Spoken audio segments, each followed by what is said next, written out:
میں نے مزار پہ جانے کو جو حرام قرار دیا ہے، صرف قبر کو دیکھنے کو حرام نہیں قرار دیا، وہ تو نبی سے ثابت ہے۔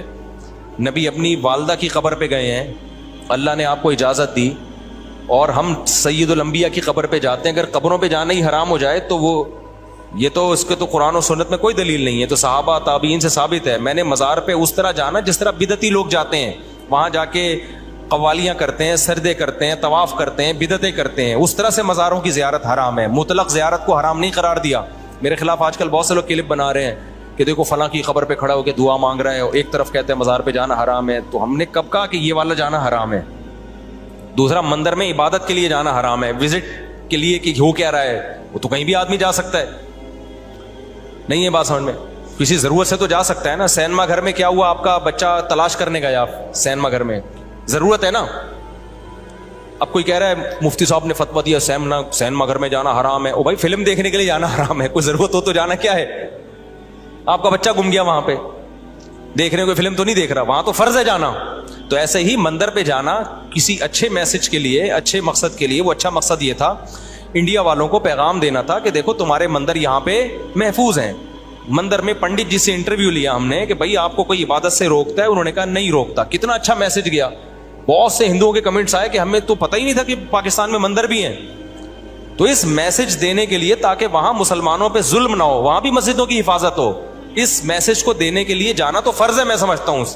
ہاں، وہاں جا کے میں نے کسی بت کے سامنے جھکاؤں، عبادت کی ہو، تو پھر آپ بتاؤ۔ تو ایسے ہی قبر پہ میت کے لیے دعا کرنا یہ جائز کیا ہے؟ تو سنت عمل ہے۔ قبرستان کی زیارت کرنا بھی سنت عمل ہے، نبی نے حکم دیا تاکہ آخرت کی یاد تازہ ہو۔ ہاں، وہاں جا کے مردے سے دعا مانگنا یا وہاں بیٹھے رہنا مجاور بن کے، ہم تو گئے دعا مانگ کے نکل لیے پتلی گری، وہاں بیٹھ تھوڑی گئے تھے ہم۔ اور اگر میری کہیں تصویر آ رہی ہے کسی قبر پہ بیٹھے ہوئے کی، تو وہ غلط عمل ہے، میں اسے رجوع کرتا ہوں۔ ایسی کوئی تصویر کسی نے وائرل کی ہے میرے بارے میں، پتہ نہیں فیک ہے یا کیا ہے، لیکن اب ہم اس فیک اور حقیقت میں جاتے ہی نہیں۔ ہم کہتے ہیں بھائی ناجائز ہے، میں نے بھی کیا تو کیا ہے؟ ناجائز ہے، غلط ہے، میں توبہ استغفار کرتا ہوں۔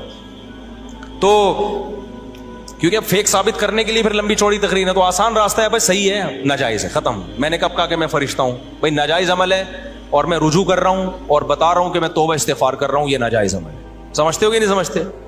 تو قبر پہ جانا میت کے لیے۔ باقی میں دارالعلوم کورنگی میں گیا تو وہاں میں نے قبر پہ ہاتھ اٹھا کے دعا مانگی، تو کسی نے میرے خلاف کلپ بنایا کہ قبر پہ ہاتھ اٹھا کے دعا مانگنا شرک ہے۔ مفتی صاحب، بھائی ہاتھ اٹھا کے دعا مانگنا شرک نہیں ہے۔ دعا کس سے مانگ رہے ہیں؟ اللہ سے۔ ہاں، شرک کا ذریعہ بن سکتی ہے یہ چیز کہ کوئی لوگ یہ نہ سمجھے کہ قبر والے سے دعا مانگ رہے ہیں، تو جہاں یہ خطرہ ہوگا وہاں جائز نہیں ہے۔ تو وہاں تو کوئی خطرہ نہیں تھا۔ دارالعلوم کورنگی کے سارے علماء توحید پرست ہیں، کوئی بھی قبر سے ہاتھ اٹھا، کوئی بھی صاحب قبر سے مانگنے کو جائز نہیں سمجھتا، تو وہاں کوئی خطرہ نہیں تھا، اس لیے میں نے اللہ سے دعا مانگی ہے، میت سے دعا نہیں مانگی۔ ہمارا یہ عقیدہ ہے کہ میت کچھ بھی نہیں کر سکتی، مرنے کے بعد کوئی کسی کے پاس کوئی اختیارات نہیں ہے، لیکن پھر بھی جہاں خطرہ ہو تو وہاں ہاتھ نہیں اٹھانے چاہیے قبر پہ جا کے، وہاں پھر بغیر ہاتھ اٹھائے دعا مانگے۔